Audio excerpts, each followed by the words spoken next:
Salut, vous écoutez Conseil Immo by Winvest. On va parler investissement, actualité, achat, taux, tendance, crédit. Bref, un condensé de tout ce qu'il y a à savoir sur l'immobilier belge. C'est parti. C'est désormais un marronnier sur Winvest le podcast. L'idée est de faire le point sur les tendances passées, mais aussi les prédictions pour le futur dans le secteur de l'immobilier. Et pour nous en parler, j'accueille aujourd'hui Eric Switzer et Jonathan Pham. Salut tous les deux, bienvenue sur Conseil Immo, une première pour vous deux en combo finalement. Absolument. Ouais, Je ne sais pas à quoi m'attendre. Moi non plus. J'ai un peu peur. Et moi j'ai un peu peur aussi, effectivement. Mais ça va aller. Eric, tu es donc CEO de Immovland. John, tu es fondateur de Winvest. Et finalement, vous êtes tous les deux des observateurs assidus du secteur de l'immobilier. Et ça tombe bien puisqu'aujourd'hui, on est sur notre marronnier, on va dire.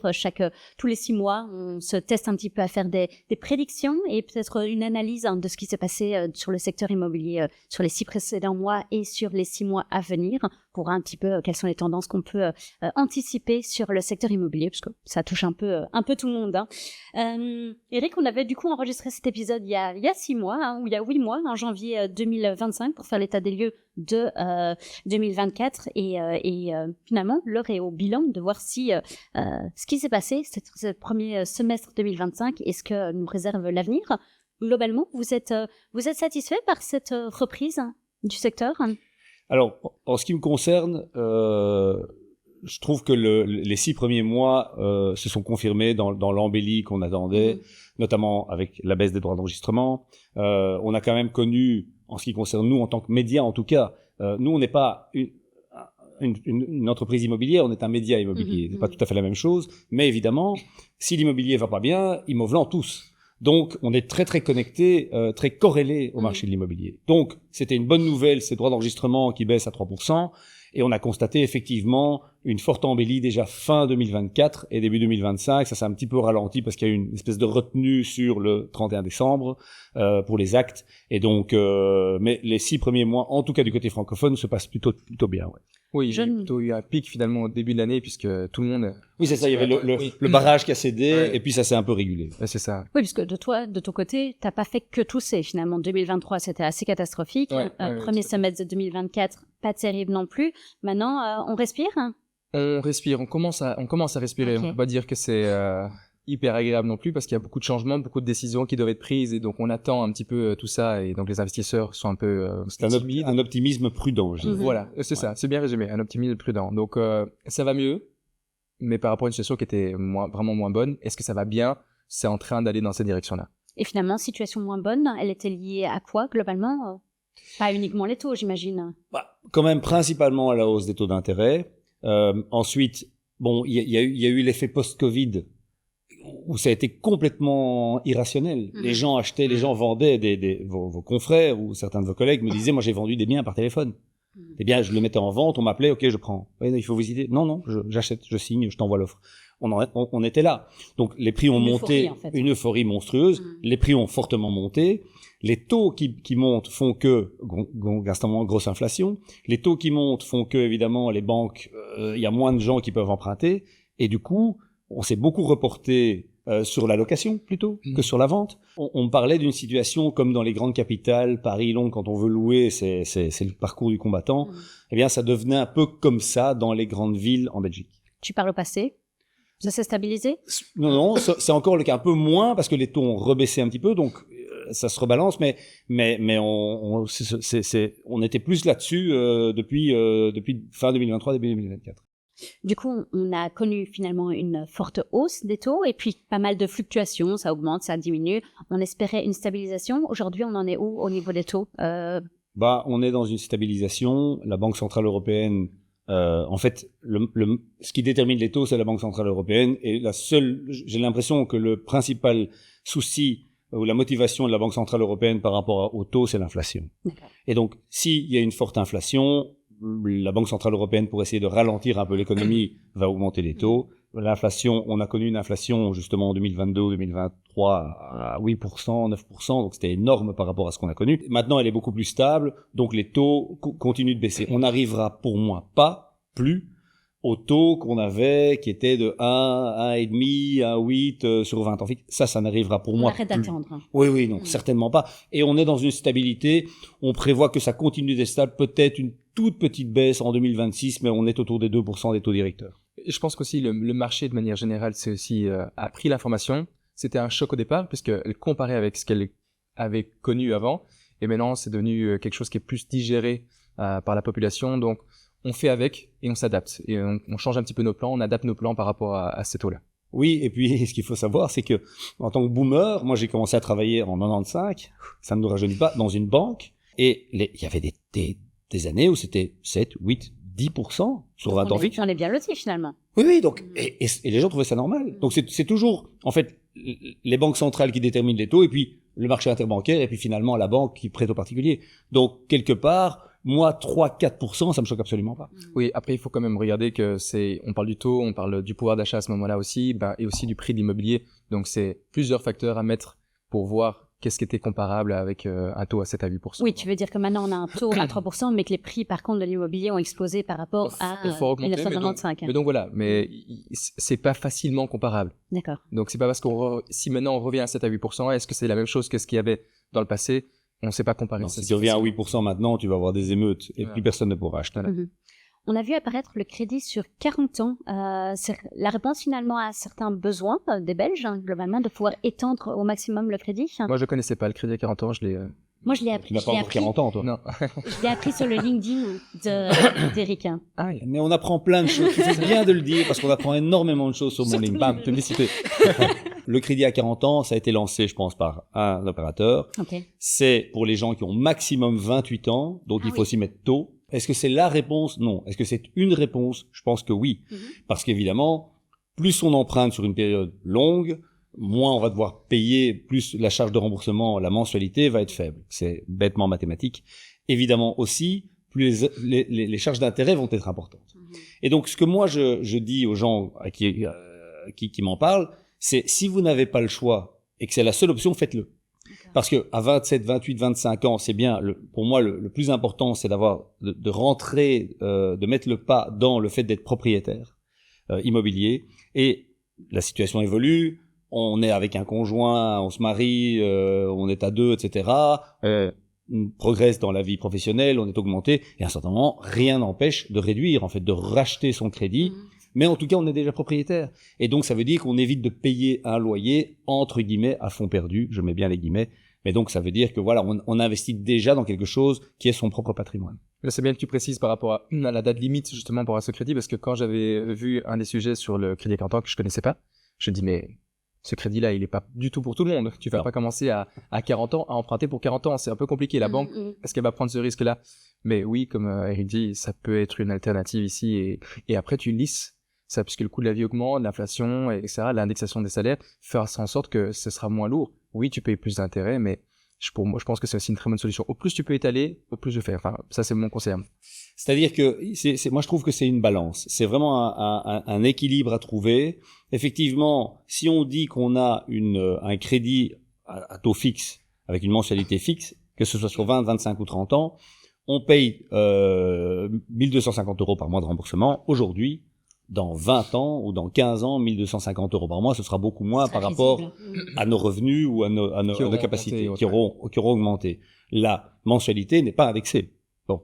Donc, effectivement, moi, un collègue qui faisait les crédits hypothécaires à l'époque disait il faut effectivement emprunter le plus long possible parce que la banque te donne du bon argent et tu lui rends du mauvais argent. C'est-à-dire de l'argent dévalué à terme. Maintenant, quand on regarde son tableau d'amortissement, ça fait quand même toujours un tout petit peu mal de voir la quantité d'intérêt qu'on paye. Donc, 40 ans, c'est vraiment beaucoup, beaucoup, beaucoup d'intérêt. Je ferais pas ça si j'avais la capacité de faire autre chose. Okay. Et même à 28 ans, que je n'ai plus, j'ai le double. L'âge de la pension qui se repousse, l'espérance de vie qui augmente. Donc, effectivement, les banques suivent le mouvement.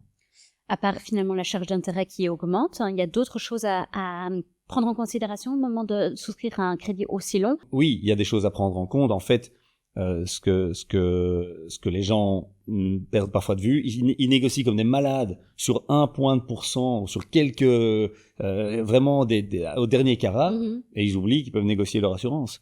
Or, sur les assurances vie, les assurances incendie, c'est là que les banques marchent beaucoup parce que, très étonnamment, les emprunteurs ou les acheteurs ne négocient pas beaucoup. Ils disent, bon, l'assurance, quelque part, c'est un mal nécessaire. Les frais de dossier, c'est pas gigantesque. Il y en a, il faut se les bouffer, c'est comme ça.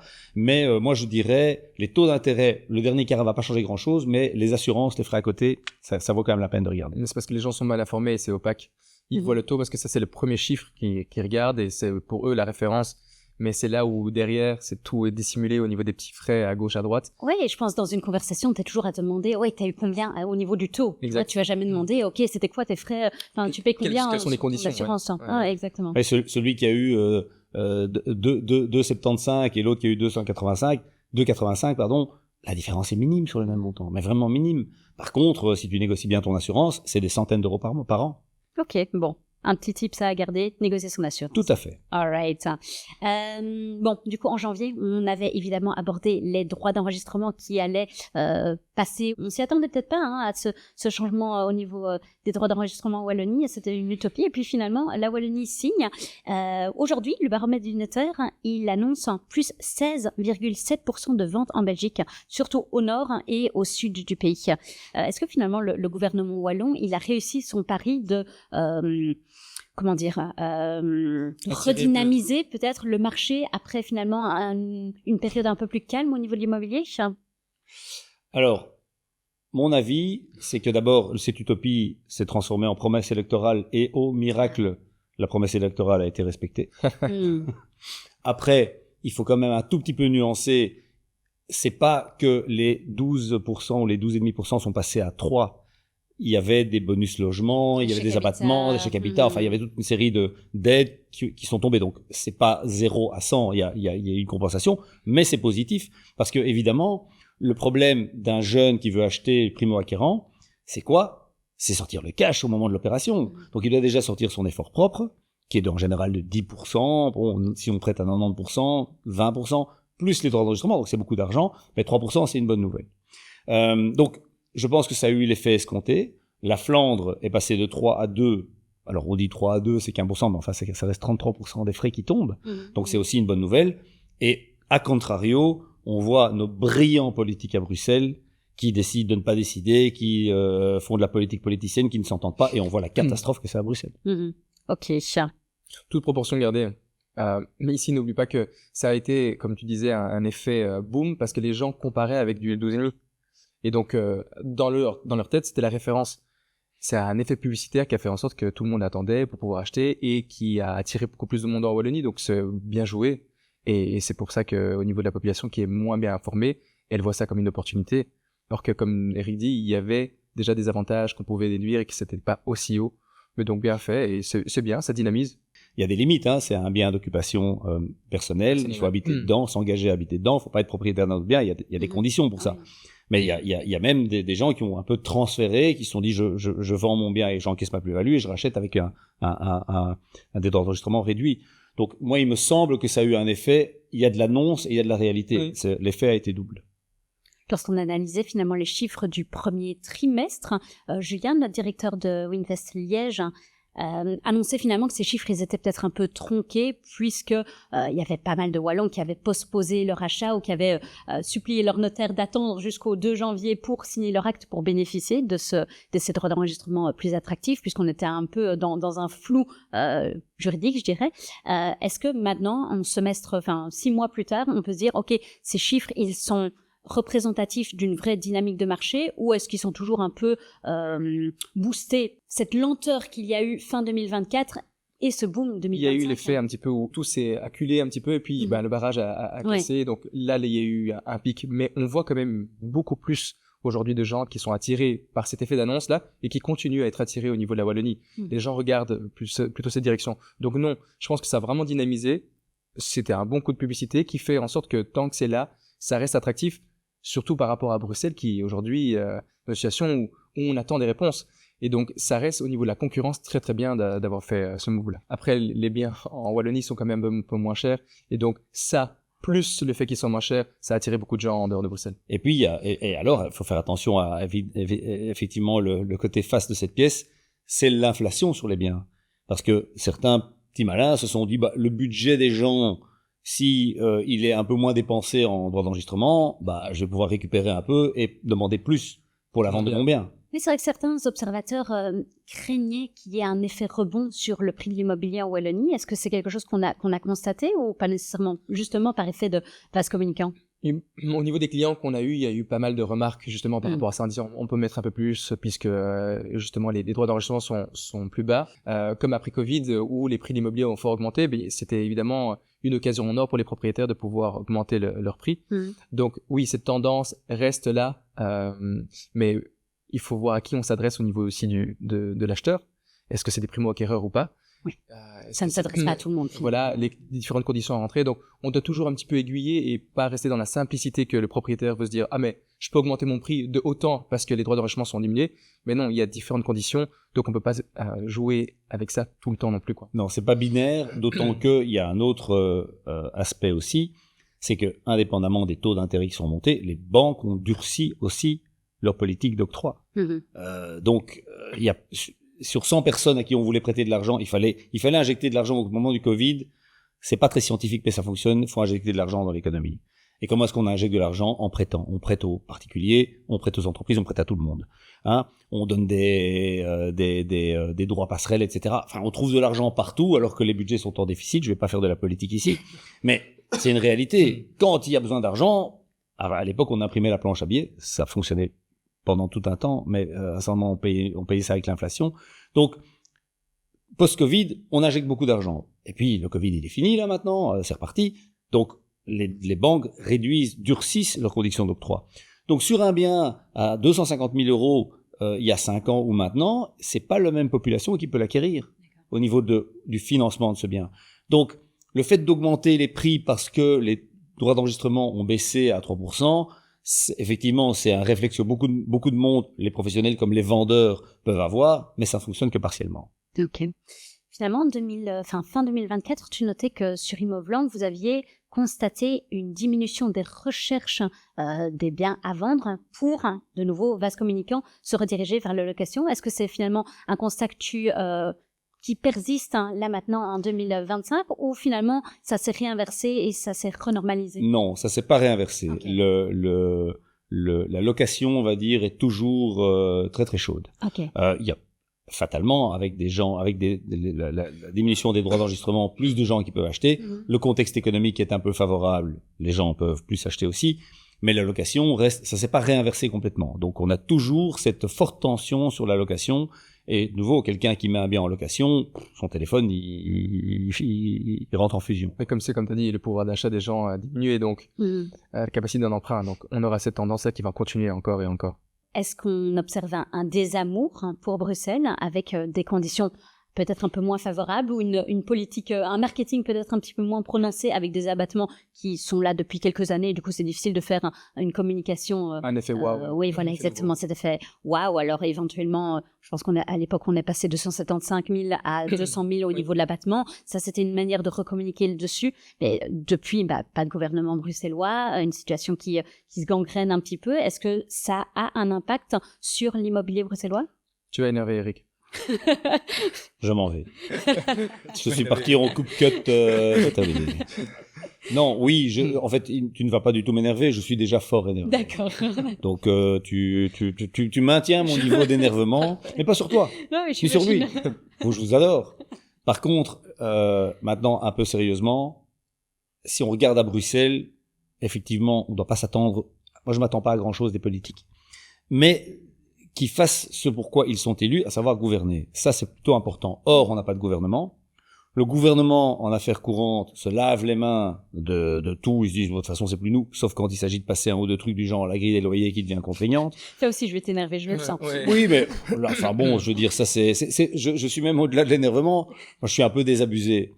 Mais donc, pour les gens les dogmatiques qui pensent faire les choses pour le bien de la population, qui regardent les chiffres. Au niveau de l'immobilier, il y a moins de transactions, c'est quasiment stable, il y a une toute petite augmentation, mais c'est quasiment stable. En Flandre, plus 18, en Flandre, plus 18, en Wallonie, plus 16. Voilà, regardez simplement les chiffres. Les chiffres, ils votent pas les chiffres, hein, ils sont là. Et donc, clairement, on ne sait pas à quelle sauce on va être mangé, on parle de la taxation des loyers, on ne connaît pas ce que ça va donner au niveau de la fiscalité, il y a la déductibilité des intérêts pour les biens d'investissement qui tombent, enfin, on essaye on voudrait pénaliser l'investisseur immobilier, ou celui qui veut acheter de l'immobilier, je pense qu'on ferait la même chose. Si moi je voulais faire ça, je ferais exactement la même chose. Donc, c'est sûr il faut qu'il y ait une politique claire, qu'il y ait un gouvernement, et on n'y est pas encore, pas du tout même, on est à plus d'1 an après les élections, et donc évidemment, Bruxelles et l'immobilier à Bruxelles, que ce soit les propriétaires, les locataires, les professionnels, tout le monde en souffre.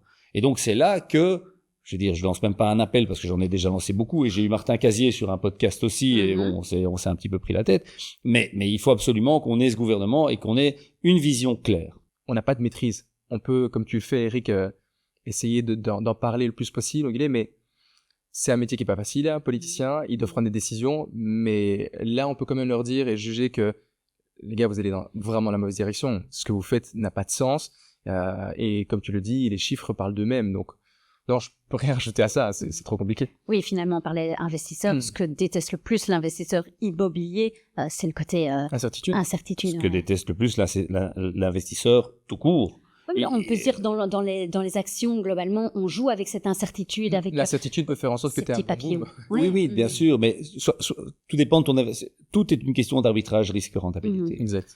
Or, dans l'immobilier, c'est pas du bitcoin, quoi. Ouais. D'accord? Alors, si tu ne sais pas si tes loyers vont être taxés, si tu ne sais pas si tes loyers vont être encaissés, si t'as pas ton locataire qui va aller gueuler ou se plaindre à la commission paritaire locative parce que ton loyer est trop élevé, la grille des loyers dit que mon loyer est trop élevé. Moi, ce qui me déplaît dans sa grille des loyers, on va pas faire le point avant le point, c'est qu'en plus, elle part du principe que le loyer est abusif, s'il est de 20% supérieur à une grille qui est complètement obsolète par rapport aux données qui la déterminent.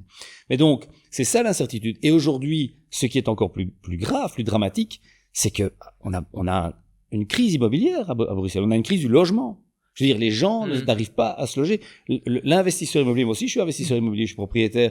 Moi, je suis pas quelqu'un qui veut absolument gagner plein d'argent. Moi, je suis très content de louer mon bien à des gens, à une famille qui paye son loyer. C'est tout. On ne se dit pas, un propriétaire ne se dit pas le matin, aujourd'hui, je vais passer une bonne journée, je vais mettre une famille sur la rue. C'est pas comme ça. Et donc, il faut arrêter de considérer le propriétaire comme un salaud, hein, et aider les gens parce que à acquérir, à rénover des biens, parce que il y a tous les aspects énergétiques dont on n'a pas encore parlé, mais ils sont importants aussi. Et il y a le fait qu'il n'y a pas assez de logements. Et il n'y a pas assez de logements à des prix décents. Par exemple, une bonne initiative du politique, ça a été tout ce qui est AIS, les agences immobilières sociales. Ça supplée les logements sociaux. Et c'est bien mieux. Et c'est un partenariat. Oui, c'est le privé qui finalement supplée par rapport à... Absolument. Et ça évite la ghettoisation en disant, là, bam, il y a 250 logements sociaux, hein, c'est un truc, un coupe-gorge, machin. Enfin bon, on doit pas citer l'actualité récente. Non, on a quelques biens qui sont des AIS, et c'est super. C'est dans un quartier, voilà, c'est très bien. Et les gens sont contents avec ça. Eh bien, ça, c'est une bonne initiative, mais qui va encore faire ça aujourd'hui, investir dans l'immobilier quand il n'y a pas des incertitudes, pas de certitude, quand il y a de l'incertitude sur les primes aussi, les primes à la rénovation, etc., il n'y a plus d'argent dans les caisses. Donc, il est grand temps que les politiques se remettent à discuter et qu'on ait un gouvernement à Bruxelles. Un autre chiffre marquant du baromètre, et après j'arrête de faire le porte-parole des notaires, mais la proportion des acheteurs dits célibataires, donc les personnes qui achètent seules un bien immobilier, qui est en hausse et qui atteint des proportions impressionnantes. On parle de 58% pour les appartements. On est à plus de 3% par rapport à il y a 5 ans. Est-ce qu'on est sur une tendance de fond qui se confirme? Finalement, les gens achètent de plus en plus. C'est la société qui le veut. Il y a de plus en plus de gens qui se séparent. On change plus facilement qu'avant. Non, tu peux malgré tout acheter à deux et puis après te séparer. Oui, mais il y a de plus en plus de séparations. D'accord. Et donc, enfin, je dirais... Ou de gens qui restent célibataires. Et qui aiment bien cette situation-là. Donc, pour moi, c'est une tendance qui va rester et même s'augmenter avec le fait qu'on est dans la consommation non-stop. Donc, je trouve que ça va aller dans ce sens-là, ouais. Très clairement, je veux dire, le modèle de la famille comme on a connu ce père, il n'est plus du tout, c'est plus du tout le standard. Les gens sont isolés et puis les progrès de la médecine font que l'espérance de vie augmente, mais on ne meurt en général pas ensemble. Donc fatalement, voilà.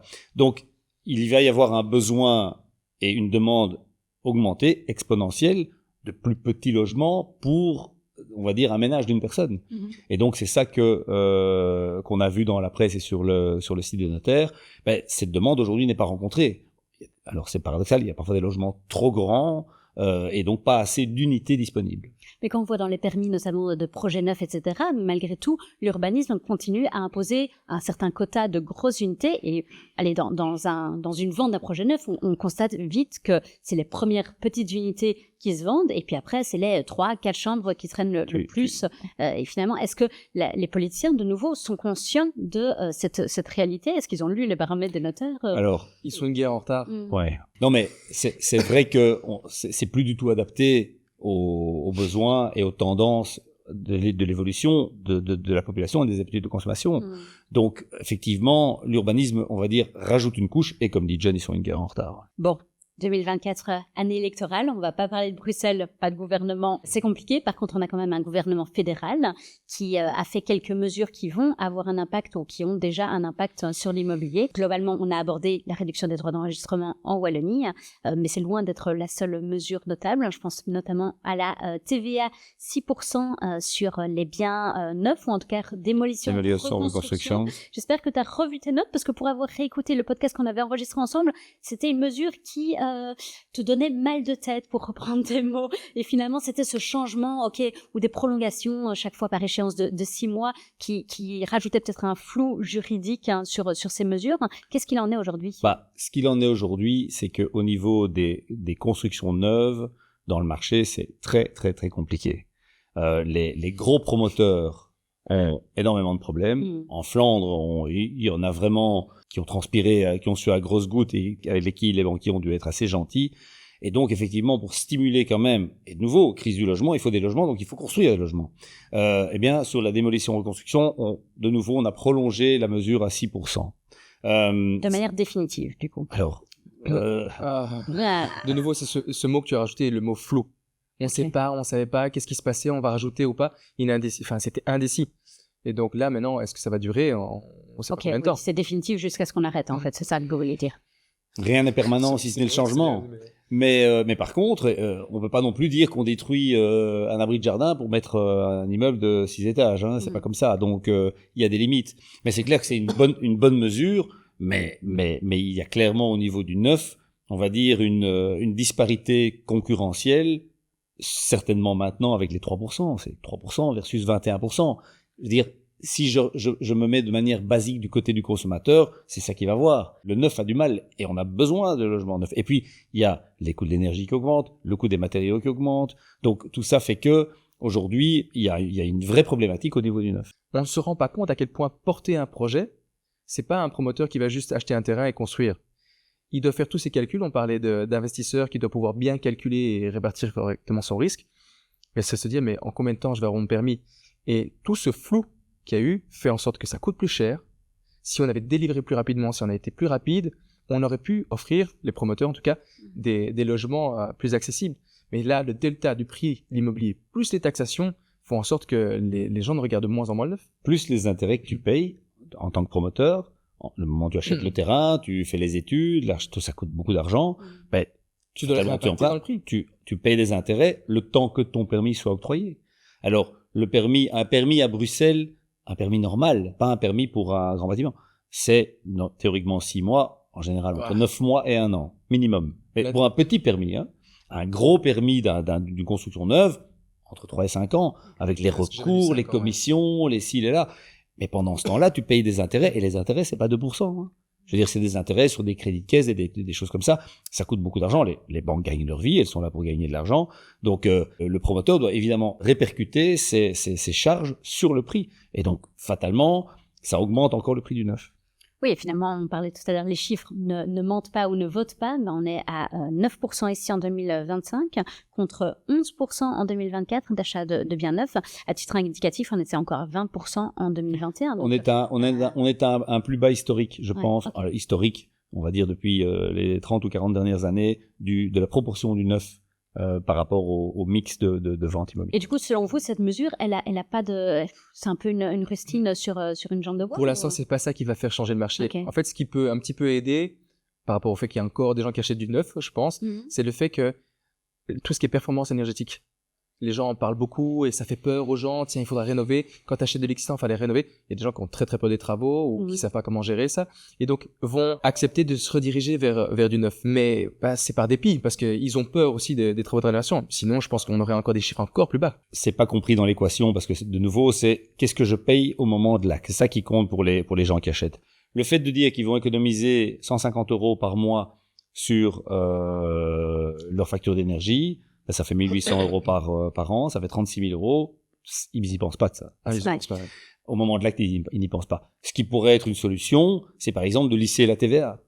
On pourrait dire, tu payes la TVA au fur et à mesure aussi. Ça permet au moment de l'acquisition de ne pas devoir sortir les 21% en une fois, mais de dire on peut les sortir, on peut la financer. Voilà, il y a des solutions alternatives qui existent. Baisser la TVA, évidemment, c'est la solution que recommandent tous les professionnels, sauf que la TVA, c'est une rentrée énorme dans les recettes. C'est pas la taxation pour moi qui pose problème au niveau du neuf ou bien le répartir. Ce qui pose problème, c'est à quel point on peut délivrer un permis rapidement pour que, justement, comme Eric parlait, ces intérêts ne soient pas supportés par le promoteur qui doit les réimpacter dans le prix. Et c'est ça qui fait gonfler les prix. Parce que sinon, le promoteur, il a fait un achat, il sait pas quand il aura son permis, il construit. S'il peut le vendre 5 ans plus tôt, il réadapte son prix parce que lui, ce qu'il veut, c'est garder cette marge-là. La TVA, c'est pas lui qui l'empoche dans sa poche. Donc, pour moi, c'est vraiment cette rapidité-là. On se trompe, entre guillemets, un petit peu de débat. Alors là, on peut, comme tu disais, mettre une rustine ici pour pouvoir régler, ou en tout cas, essayer de stimuler un petit peu le neuf là maintenant. Le problème vient de manière plus profonde, c'est à quel point c'est complexe aujourd'hui pour un promoteur, le parcours du combattant pour arriver rapidement à délivrer un produit sur le marché. Parce que là, il pourrait alors faire en sorte que ce soit moins cher, tout en gagnant la même chose. Mais c'est le consommateur final qui va le payer ici maintenant la différence. Finalement, la coalition Agrizona, elle annonce également son souhait de protéger davantage les emprunteurs en mettant notamment les conditions suspensives d'octroi de crédits systématiques et non plus optionnels. Qu'est-ce qu'il en est aujourd'hui? Est-ce que c'est une mesure qui a été mise en place ou pas encore? Je ne sais pas. Ils en ont parlé, je ne sais pas s'il est déjà actif. Mais le fait que, en fait, c'est catastrophique si tu signes pour un bien en pensant que tu vas avoir l'accord de ta banque, et finalement la banque dit désolé, non, parce que la banque refuse, les capacités de remboursement sont pas assez, on n'est pas sûr sur notre capacité de remboursement. On a signé un compromis vaut vente. Ouais. C'est pas qu'on peut se retirer. Donc, si on doit se dédire et si on doit se retirer de la vente, ça coûte très cher. C'est des problèmes, c'est des tensions. Le vendeur, lui, pensait avoir ses sous, il a peut-être engagé quelque chose dans une autre opération, il doit revenir en arrière, donc c'est catastrophique. Donc moi, je pense qu'il faut pas sous-estimer la connaissance des gens d'une opération immobilière. Même ceux qui en ont déjà fait une, on fait d'opérations immobilières en moyenne, me semble-t-il, tous les 8 ans. On a le temps d'oublier pendant 8 ans ce qu'on a fait, comment ça fonctionne, et puis les lois changent.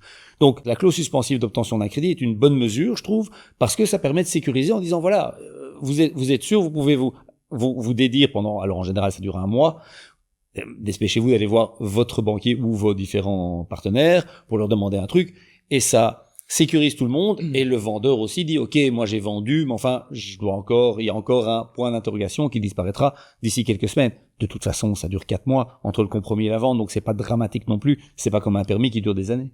Oui, après il faut le remettre en vente, etc. Alors que c'était aussi un pouvoir de négociation sur certains acheteurs. Mais je suppose, comme dans la Lorraine, que tu peux aussi explicitement le dire, comme quoi tu veux retirer ça dans le compromis pour pouvoir faire en sorte que ton offre passe plus rapidement. Mais le problème, c'est que ça se joue aussi au niveau de l'offre. Imaginons, il y a beaucoup d'attractions pour un bien, eh bien, les différents acquéreurs vont jouer le fait qu'ils ont été bien préparés et été voir leur banque avant et savent qu'est-ce qu'ils peuvent emprunter. Si maintenant, n'importe quelle offre, tu peux mettre ou ne pas mettre, mais c'est le compromis que tu pourras décider finalement si tu retires correctement cette condition suspensive, ça peut un peu fausser le jeu au niveau des différentes offres que les propriétaires peuvent recevoir. Donc, je trouve que de toute façon, tout le monde doit bien s'informer. Alors, je comprends qu'on protège, mais j'ai un peu peur, et ça c'est ma philosophie à moi, qu'à surprotéger les gens, on laisse pas faire correctement le marché, et que finalement ça fasse plus de casse à certains moments. Ouais, moi je trouve que c'est pas surprotéger les gens. Je trouve que c'est plutôt une mesure vertueuse, mais on est d'accord que il y a un argument qui consiste à dire, quelqu'un qui arrive en disant moi la clause suspensive, non, bam, je paye la compte, etc. J'ai pas besoin, c'est mais bon. Pas à l'offre. Comment? À l'offre, il pourrait dire que finalement qu'il n'y a pas de condition suspensive, il joue l'offre. le propriétaire, le vendeur va finalement prendre ça, et au niveau du compromis, après, c'est mis dedans, mais on le laisse dedans quand même. C'est un petit peu... Ça force, en fait. Hein. Oui, mais c'est la loi comme ça, maintenant, c'est dedans. Donc, voilà, il faut aussi pouvoir, en tant que propriétaire, être bien guidé aussi pour pouvoir dire, non, votre offre, moi, je ne signe pas de compromis. Si maintenant, vous ne mettez pas, comme on avait dit dans l'offre, comme quoi, vous avez votre condition sensible et je ne veux pas retarder mon projet. Or que, au niveau de l'offre, puisqu'on dit compromis vos ventes, mais au niveau de l'offre, ça peut aussi commencer à être problématique. Ah, mais non, mais vous avez signé une offre avec moi, donc j'ai le droit. Et la loi dit que maintenant, je peux mettre cette condition suspensive. Ouais, attention un peu que ça peut jouer. Mais et alors, juste pour terminer, il y a un paradoxe par rapport aux banques, c'est que la banque, en tout cas certaines, mais la plupart, pour rentrer le dossier, elles disent « Ah, mais moi, il me faut un compromis signé. » Oui, ça c'est vrai aussi. Et donc, c'est bizarre, parce que on dit « Écoute, moi, j'ai ce bien-là, il coûte autant, mon effort propre, c'est autant, voilà mes revenus, voilà mes trucs. Dis-moi si j'ai un accord de principe. Ah, pour rentrer le deux. » Alors, le banquier va te dire « Mais c'est le commercial. » Il va dire « Je pense que ça va aller. Oui, voilà. Mais je pense que ça va aller. Tu sors de là, t'es bien, quoi. » Il dit « Non, il faut rentrer le dossier. Ah, j'ai besoin d'un compromis signé. » Je dis, mais je vais pas signer un compromis si j'ai pas un accord. Je suis pas débile. Donc, c'est un petit peu la poule et l'œuf, quoi. Petit conseil pratique. Vas-y. C'est cadeau. C'est cadeau. Mais c'est important. C'est une expérience personnelle et j'ai posé la question à des banquiers. En fait, le premier critère, c'est évidemment les capacités de remboursement. C'est quoi? C'est mes revenus, le revenu de mon conjoint, ma conjointe, moins les charges. Alors, les charges, c'est quoi? C'est éventuellement un crédit personnel qu'on a, un crédit voiture, etc., etc. Mais c'est aussi, et c'est là que c'est important, et les gens ne savent pas ça, les facilités de crédit qu'on a. Donc, si on a un découvert autorisé, par exemple, une carte, etc., eh bien, ça, c'est pris aussi en compte dans le calcul, et même si vous ne l'utilisez pas, ils considèrent que c'est une charge. Donc, si vous avez une facilité de crédit, par exemple, de 5 000 €, un découvert autorisé de 5 000 €, mais que vous n'utilisez pas, eh bien, le banquier va considérer, selon un calcul interne, que ces 5 000 € représentent, par exemple, 400 € par mois de remboursement. D'accord. Et donc, ça plombe évidemment les capacités de remboursement. Ça plombe dans l'analyse des capacités de remboursement, le dossier. Donc, si vous avez un crédit, si les gens ont un crédit qu'ils n'utilisent pas, eh bien, ils doivent l'annuler avant d'aller voir le banquier. Une carte de crédit. Oui, un crédit à la consommation. Moi, aujourd'hui, j'ai plusieurs banques qui me disent, tiens, voilà, t'as un découvert ici, 2 000 ici, 3 000 ici. Ben, au final, ça fait beaucoup d'argent. Et donc, c'est un remboursement mensuel fictif, mais qui est pris en compte dans l'analyse d'un dossier. Donc, petit conseil, mais vraiment important, c'est de bien faire attention à tout ce qu'on a, parce qu'aujourd'hui, il y a des centrales de crédit qui reprennent tous ces crédits, et donc, le banquier à l'analyse, il va simplement regarder tout ce qu'il y a et va considérer que chaque crédit est une charge, même s'il n'est pas utilisé. Il faudrait quand même que le banquier qui veut faire passer ton crédit puisse un peu te conseiller quand même dans le bon sens avec ça, mais... Oui, mais parfois, c'est une espèce de grille de scoring. Ouais. Ah et c'est vert, orange, rouge. Ouais, c'est ça. Oui, on va pas chercher plus loin. Très binaire là-dessus. Oui. Juste pour revenir par rapport on disait au niveau du crédit, ce qui m'embête, c'est que ça devient tellement problématique, compliqué pour un vendeur de vendre son bien avec tout ce qui est maintenant demandé, quoi, en PEB, certificat électrique, renseignement balistique, DU, enfin, toutes ces choses-là qui commencent à s'accumuler. Et donc, je trouvais, personnellement, quand j'ai entendu la première annonce, et alors j'entends qu'il y a des bonnes choses aussi pour les acquéreurs, par rapport à ces conditions qui sont mises directement dans le compromis, mais mon premier réflexe, c'était de dire, encore quelque chose qui va embêter un petit peu la facilité de revente. Qui va alourdir, ouais. Voilà, c'était ça. Prochaine mesure de l'Arizona, finalement, c'est la suppression, tu l'as parlé, de la déductibilité des intérêts pour les biens autres que la résidence principale. Tu le disais, en janvier, ça va faire mal. Est-ce que finalement ça a fait mal? Est-ce que ça a rajouté une épine dans le pied de l'investisseur? Encore un truc en plus, surtout, ouais. C'est ça, surtout le problème. Okay. Encore un truc en plus. Tu dis encore plus, l'investisseur, c'est vraiment le type qu'on n'aime pas, quoi. Donc, il y a la grille des loyers, il y a la taxation ou pas, mais c'est pas clair. Il y a maintenant la fin de la déductibilité fiscale. Je rappelle aimablement que quand un investisseur achète un bien immobilier, c'est donc pas son premier bien, il paye 12,5%, boum, d'impôt. C'est-à-dire les droits d'enregistrement, c'est une belle mesure, une belle appellation notariale, c'est un impôt, c'est une taxe. Donc, je veux dire, c'est de l'argent qui rentre dans les caisses de l'État. Donc, il faut quand même un tout petit peu encourager ça. Et puis, un investisseur privé, c'est important. Donc ici, on décourage encore, je pense pas que ça va être un game changer, mais c'est encore une mesure, et psychologiquement c'est important, c'est encore une mesure où on dit ah non, ça non plus, tu vas pas pouvoir avoir. Donc je trouve que c'est un petit peu, mais bon, il faut bien trouver de l'argent quelque part. Oui, mais c'est justement, on vise des mauvaises personnes. C'est rajouter encore, parce que bon, j'ai pas mal d'investisseurs évidemment qui, au niveau des agences immobilières, qui nous contactent pour voir comment faire, qu'est-ce qu'ils peuvent mettre en place. Et quand tu dois pouvoir leur citer l'ensemble des changements qu'il y a, ça rajouter en plus. Comme tu dis, est-ce que ça a un impact qui est immense? Peut-être pas, ok, mais c'est encore quelque chose qui va décourager quelque chose de supplémentaire. Et on parlait vraiment, ce mot, c'est le flou pour les investisseurs. Ben, en fait, ok, moi, quand je fais mes calculs pour acheter, je parle de l'investisseur, un bien, il doit pouvoir voir sur le long terme combien ça va me coûter, combien le crédit va me coûter. Le loyer, je le calcule comme ça. S'il y a la possibilité de l'augmenter parce que le coût de la vie augmente, etc., tout, c'est une bonne chose, mais je le prends même pas en compte dans les calculs. Je trouve qu'Eric avait dit quelque chose d'intéressant, c'est je suis pas là pour mettre une famille à la rue.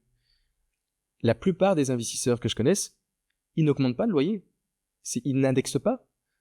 Tu cherches un bon locataire. Tu cherches une tranquillité d'esprit. Stabilité. L'immobilier, si tu veux faire des gros chiffres, il y a des gens qui vont prendre plus de risques à aller faire le Bitcoin et comme tu disais et autres. Donc, ils veulent une stabilité.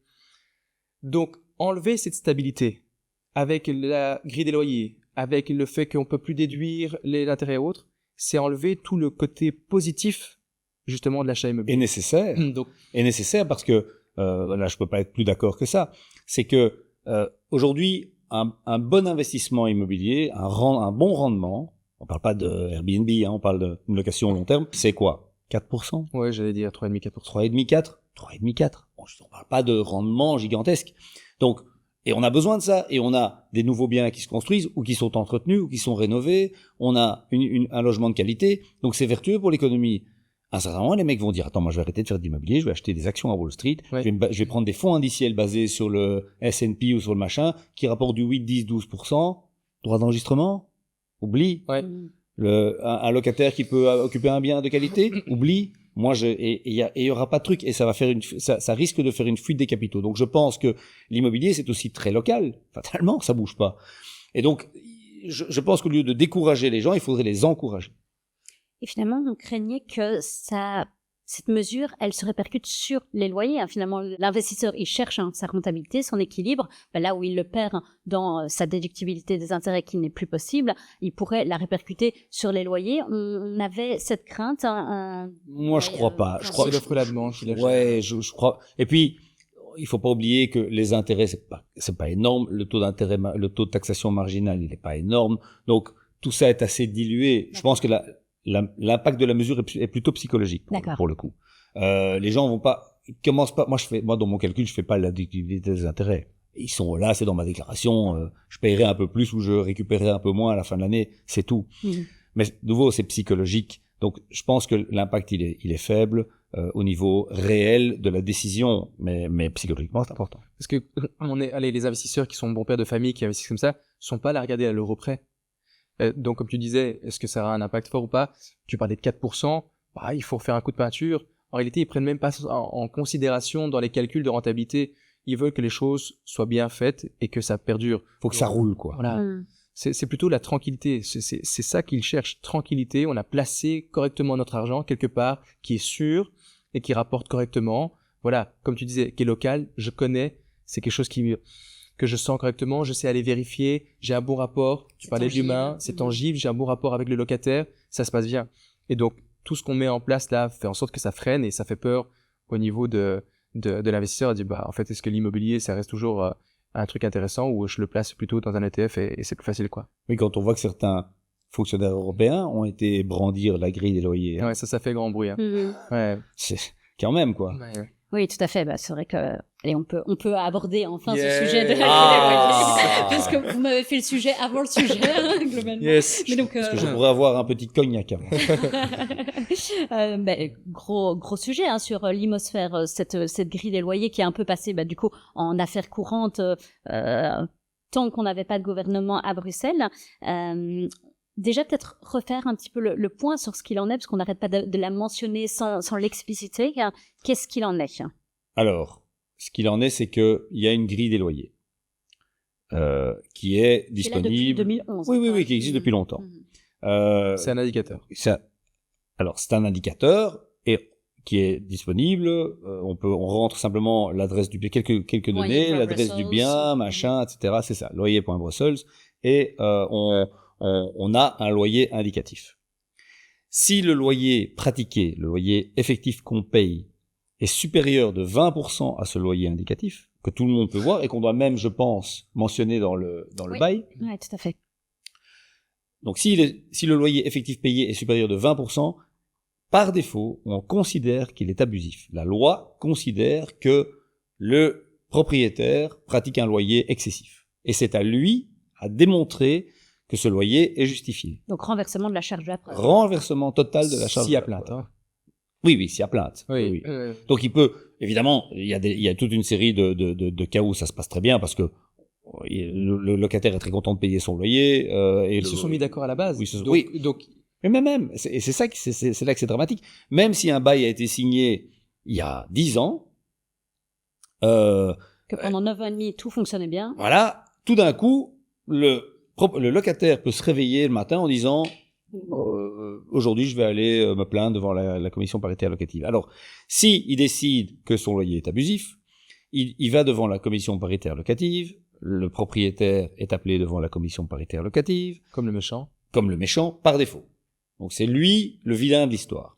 Et il doit justifier par les matériaux, par différents éléments, le fait qu'il a fait une rénovation, le fait que c'est comme ci, comme ça, que ce loyer est justifié. La commission paritaire locative rend un avis, et c'est là que la loi a changé. Cet avis est maintenant contraignant. D'accord. Avant, il était juste consultatif, c'était indicatif comme avis, et le locataire, s'il considérait qu'il voulait aller plus loin, devait aller devant le juge de paix. Et le juge de paix tranchait en fonction des arguments qu'il entendait au moment de l'audience.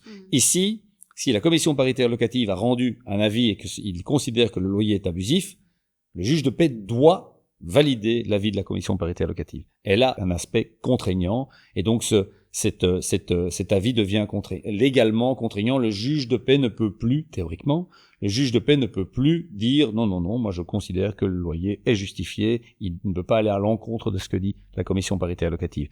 C'est là que en fait, ça pose plusieurs problèmes, ça pose 3 problèmes. Le premier, c'est que les données sont obsolètes de cette grille. C'est pas mal d'avoir une grille des loyers, si elle est juste. Et je pense qu'elle n'a plus été actualisée depuis 2020. Alors les données sont obsolètes. Deuxièmement, moi j'invite tout le monde, on va encore faire un pic de visite sur loyer.brussels, à aller sur cette tester un peu. En fait, il y a des données qui ne sont absolument pas référencées. Est-ce qu'il y a un espace de rangement? Ah oui, j'ai un grand placard. Oui, c'est ce que tu as dit au tout début, hein. C'est-à-dire, on met quelques éléments. Ouais. Mais quelques éléments pour pouvoir déterminer correctement un prix au niveau loyer. Enfin, je veux dire, nos agents immobiliers doivent prendre en considération pas mal de choses pour pouvoir déterminer le bon loyer. Tu peux pas mettre que quelques éléments. Enfin, c'était parenthèse. Oui, les données qu'on rentre, c'est vraiment pas assez. Après, pour avoir rencontré Martin Casier aussi, donc à l'origine de la loi, c'était de se dire une grille des loyers ne pourra jamais refléter la diversité du parc immobilier. Ça, c'était son postulat. Oui, et il a raison. Là où il a tort, complètement tort, c'est que je veux dire, tu ne peux pas avoir un outil qui t'indique le sud quand tu cherches le nord. Ça peut t'indiquer à quelques degrés ou te donner un axe, mais ça peut pas t'indiquer un truc complètement délirant. Or, ici, les données qui sont rentrées ne sont absolument pas, certaines sont pertinentes, d'autres manquent, et d'autres ne sont pas pertinentes, donc il faudrait qu'ils améliorent. Je répète, moi je suis totalement favorable à une grille des loyers qui soit réaliste et qui soit pas contraignante, mais évidemment qu'il faut essayer d'encadrer les loyers. Évidemment qu'on manque de loyers, de biens abordables à Bruxelles pour la classe moyenne. Donc c'est sûr que c'est, en théorie et sur le papier, une bonne mesure. Mais dans la pratique, elle est dogmatique et elle est appliquée de manière totalement irresponsable parce que on utilise des données qui sont pas du tout pertinentes. Et toi, tu trouves pas qu'il faut laisser jouer le jeu de l'offre et la demande et que les politiciens devraient plutôt regarder ce qui pose problème, c'est que on ne crée pas assez de logements? Parce que pour moi, la grille des loyers, si quelqu'un s'est mis d'accord avec une autre personne pour pouvoir avoir ce loyer-là, je vois pas où est le problème par la suite, et comme tu disais, on s'est mis d'accord pendant 9 ans et demi, il y a cette grille des loyers qui arrive, maintenant je vais commencer à me plaindre. Ça crée finalement quelque chose de plus complexe et contraignant pour les propriétaires. Alors, de nouveau, tout est une question d'équilibre. Moi, je pense que, d'ailleurs, ce que la grille des loyers ne prend pas en compte non plus, c'est par exemple les taux d'intérêt. C'est les aspects exogènes. C'est-à-dire, si demain le taux d'intérêt augmente parce que l'inflation explose de nouveau et qu'on met les taux d'intérêt à 4, 5, 6%, fatalement, l'argent va coûter plus cher, fatalement, le loyer qu'on va devoir demander sur son bien pour rembourser son truc va être plus élevé. Ben, ça, on n'en tient absolument pas compte. Donc moi, je suis, en tant que type libéral modéré, plutôt très pro l'offre et la demande, laisser le marché fonctionner. Je ne suis pas pour laisser le marché fonctionner de manière incontrôlée, totale, et que tout soit régulé par le marché. Parce qu'évidemment, on le voit, il peut y avoir certains abus, certaines surchaufes, certaines crises, donc il faut quand même un tout petit peu encadrer les choses. Mais je dis simplement que cette grille des loyers, c'est bien d'en avoir une. Un, elle doit être pertinente. Deux, elle ne doit pas être contraignante. Mais après, on est tout à fait d'accord que si un propriétaire, si un acheteur et un vendeur ou un propriétaire et un locataire s'entendent sur la chose et le prix, comme disent les avocats, il y a un deal et puis c'est tout, et personne n'a à se mêler de ça quelque part. Là, on est tout à fait d'accord. Mais c'est quand même pas mal d'avoir une espèce de boussole qui indique quand même si on va dans la bonne direction. J'ajoute que pour il y a eu plusieurs villes, parce que c'était aussi un des étendards de Martin Casier qui dit oui, mais on a fait ça, ils ont fait ça à Berlin, ils ont fait ça à gauche, à droite. Qu'est-ce que ça donne? Ça donne l'émergence d'un marché parallèle, d'un marché noir. Ça donne et là, il y a vraiment tous les abus, les marchands de sommeil, etc., etc. Tu vois, alors sans caricaturer évidemment, mais quand un marchand de sommeil loue un bien, il y a aussi un accord sur le prix et la chose. Hein. Pourtant, on peut pas dire que ce soit très vertueux. Tu vois ce que je veux dire? Donc, laisser le marché fonctionner à 100%, sur le papier, oui, il faut quand même un tout petit peu encadrer. Si ces locataires vont justement dans ce marché noir, c'est parce qu'ils ne sont pris nulle part. S'ils sont pris nulle part, c'est parce qu'on ne les aide pas non plus à avoir des facilités à pouvoir trouver un logement, avoir les papiers pour. Et donc, pour moi, les politiciens ont un enjeu à jouer sur, plus large, plutôt que de nouveau aller taper sur le propriétaire. On est tout à fait d'accord que c'est pas le rôle du politique n'est pas de déterminer un loyer. 100% d'accord. Le rôle du politique, c'est de faire en sorte qu'il y ait plus de logements, de faire en sorte qu'on incite les gens, les investisseurs, à construire des logements qui soient à des prix abordables, de manière à ce que les gens puissent payer des loyers décents. Donc c'est ça le rôle du politique. Mais parfois il y a des abus, et c'est pas mal qu'il y ait quand même une autorité de contrôle. Moi, je trouve ça très cher d'acheter un sac Prada à des milliers d'euros, etc. Et je n'ai pas encore vu la politique dire c'est trop cher pour ce morceau de cuir et il faut faire en sorte que ça passe à 100 euros, quoi. Acheter un sac Prada est moins crucial que se loger. Et c'est pour ça que le politique s'en fout que tu achètes un sac Prada à 1000 euros. Il est très content, il va prendre 21% de TVA. Et pour ramener peut-être un peu... Parce que ça n'est pas un bien de première utilité, mon cher. Oui, mais quoi que tu en dises, hein, ta collection de sacs Prada, pas de première utilité. Il y a tellement de gens qui vont finalement faire des mauvais achats, mal gérer correctement. Ils sont là, ils ont des iPhones, mais ils peuvent pas, ils vont se plaindre au niveau du loyer, parce que tu parlais de ces gens de la Commission européenne ou pas, mais ils vont se plaindre, ils font des mauvais choix. Et c'est là où moi je trouve qu'on essaie trop de contrôler et surtout pointer quelqu'un du doigt. Mais non, il faut laisser réguler correctement les choses, mais ça c'est mon côté aussi, comme tu disais, libéral. Et on n'arrivera pas aujourd'hui, je sais même pas si c'est possible, de pouvoir faire vraiment une grille des loyers qui soit précise et pertinente. Il y a trop de données, de sentiments à avoir par rapport à tout ce qu'on met en place. Peut-être. Moi, je pense qu'on est dans une situation, on débat plutôt de politique générale, mais c'est pas plus mal. Disons qu'il y a le côté américain et qu'il y a le côté ultralibéral.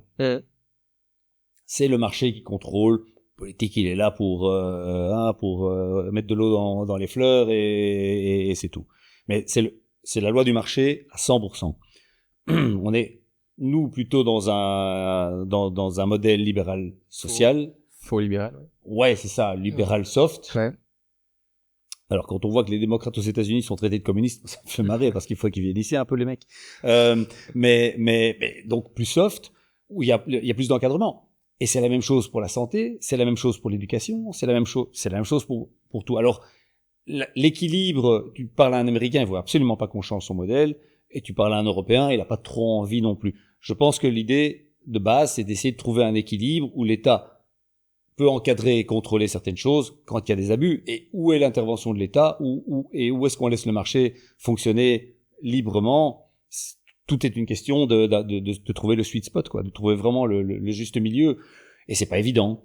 Mais laisser un marché, de nouveau, on voit des abus, et de nouveau, je pense que ça ternit l'image de l'agent immobilier, de l'investisseur immobilier, parce que quelque part, on parle beaucoup plus d'un arbre qui tombe d'une forêt qui pousse, n'est-ce pas? Et donc, fatalement, là où il y a un loyer abusif, là où il y a un marchand de sommeil, là où il y a une famille de 10 personnes qui vivent dans des conditions monstrueuses, on va dire, ah, le propriétaire est un salaud. Alors que 95% des propriétaires sont des gens vertueux qui veulent juste encaisser un loyer et qui sont très contents de loger une famille. Donc, je pense que le rôle le rôle des autorités à un certain moment doit être justement d'essayer d'éviter ce genre d'abus, pas de réguler tout le marché quand il fonctionne. Ou de créer ces logements aussi à eux pour pouvoir aider ces personnes-là. Mais c'est pas sa finalité. Moi, je pense que créer des logements... Facilité, alors. Oui, facilité. Moi, je pense que je veux dire, chacun son métier. Et le promoteur immobilier, son métier, c'est de construire Oui, que l'État n'est pas un très bon gestionnaire ou constructeur. On l'a vu. Enfin, alors il se trouve que je vis avec une avocate qui est avocate de société de logements sociaux. D'accord. On peut écrire des livres là-dessus. C'est mal entretenu, c'est mal géré, il y a plein d'abus parce qu'on parle des propriétaires abusifs, on peut aussi parler des locataires abusifs, on peut aussi en parler, je veux dire. Il y a les deux. Et il y a des gens aussi qui se comportent pas bien.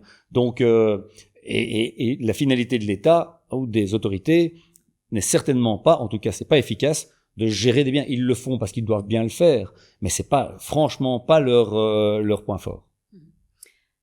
Bon, après, si on veut amener une petite touche d'optimisme, finalement, les chiffres montrent que 75% des cas qui ont été mis devant la commission paritaire locative ont été déboutés par cette commission paritaire locative. Preuve peut-être qu'il y a une certaine justice, ou en tout cas ou alors, preuve que finalement, c'est des personnes type eurocrates qui n'ont absolument pas de problème d'argent ou qui vont face à cette commission paritaire locative et pas nécessairement les personnes qui sont les plus dans les situations les plus précaires. À voir un petit peu comment on veut analyser cette statistique, mais globalement, pour le moment, il y a quand même peu de propriétaires qui ont été pointés du doigt et qui ont dû changer leur loyer. Ouais, alors, ça démontre que la grille indicative n'indique pas le Nord.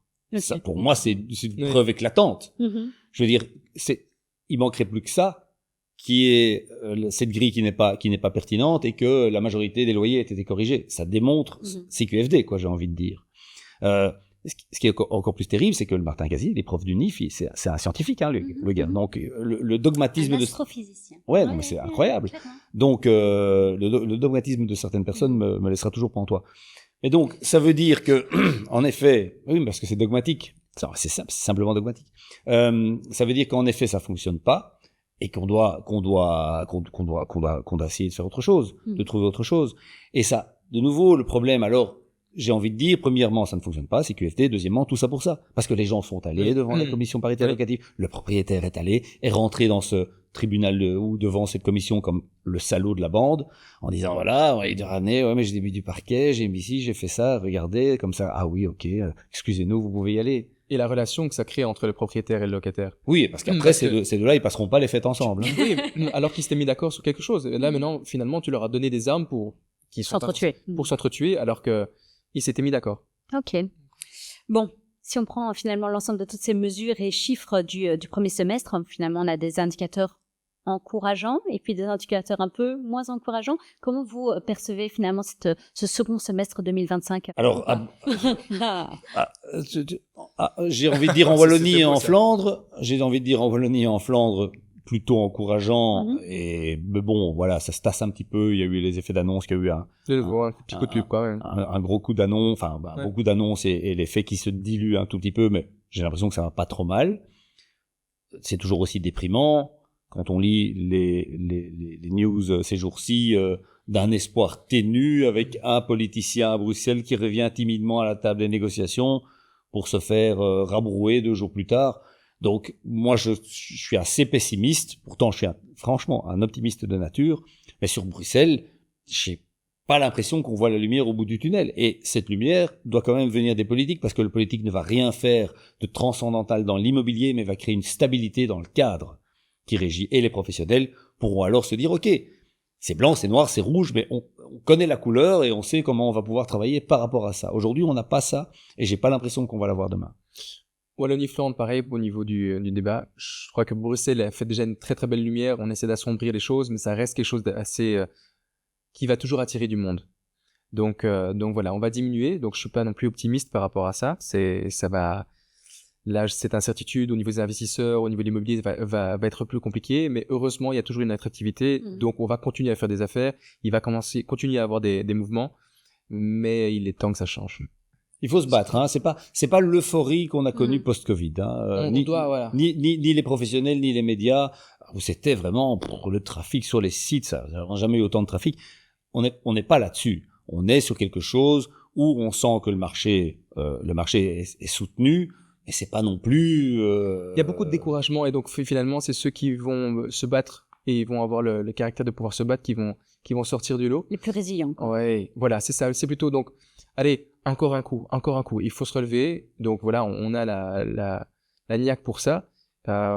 Mais ça ferait du bien qu'on arrête d'avoir des surprises chaque fois au fur et à mesure. Et puis pour terminer, juste, je répète que l'investissement immobilier est un must dans le mix d'un investisseur, parce que c'est toujours bien d'avoir un toit au-dessus de la tête, ça aide de temps en temps en cas de coup dur, c'est une protection contre l'inflation, et sur les 40 dernières années, l'immobilier n'a jamais baissé sur deux dates distinctes de 5 ans. Donc quelque part, il y a aussi une sécurité là-dedans. Donc même si il y a incertitude, les déductibilités, les ci et là, l'investissement immobilier reste une bonne option pour quelqu'un qui veut investir, on va dire, en bon père de famille. On peut plus dire ça, mais en bon père de famille, vous comprenez ce que je veux dire. Eric, il y aura toujours quand même un politicien qui va sortir une loi à un moment donné où tu ne peux plus sortir le locataire même si tu n'as plus le logement toi-même. Donc tu dis avoir un toit au-dessus de la tête, peut-être que il y a quelque chose qui va protéger le locataire. J'irai loger chez toi. Alors. Voilà. M'accueillera, moi. Ok. Bon, sur ces bonnes paroles, un tout grand merci à tous les deux. Merci Eric. Merci.